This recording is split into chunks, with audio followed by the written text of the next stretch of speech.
एक बार धोखा खाता करो, इन बार नहीं खाओगी, जाना मुझे। হ্যালো এভরিওয়ান, কেমন আছো তোমরা সবাই? তো আজ বিকেলে চলে এসেছিলাম ছাদে। দুপুরে বৃষ্টির পরে ওয়েদারটা এমনিতেই অনেক সুন্দর ছিল, আর তার মাঝে আমাদের ম্যাডাম চলে এসেছিলো মডেলিং করতে। Please attention guys. কখনো কখনো দৌড়াচ্ছে, কখনো হাসছে, আবার ক্যামেরা দেখলে ইনোসেন্ট লুকে পোজ দিচ্ছে। কিন্তু অনেস্টলি ওকে দেখলে নিজের ছোটোবেলার কথাই মনে পড়ে যাচ্ছিলো। তখন লাইফে এত চাপ ছিল না, না ছিল ফেক স্মাইল। তখন লাইফটা কত সিম্পল ছিল, অল্পতেই মন ভালো হয়ে যেত। ভিডিও করতে করতে মনে হচ্ছিল আমরা বড় হতে হতে অনেক কিছুই শিখে গেছি, অনেক দায়িত্ব চিন্তাভাবনা মাথায় ঢুকে গেছে।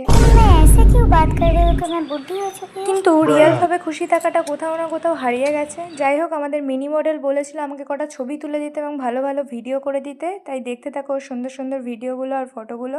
যদি ভালো লাগে অবশ্যই কমেন্টে জানিও। At the pop shop, meet me in the moonlight or in the daylight, pretty little babe. আমার ফটো কি আছে? আমার ফটো এই আধার কার্ডের ফটো দেখাচ্ছিস কেন লোকে? এনে এটা দেখ, ওটা ভালো ফটো এসছে, ওটা দেখা।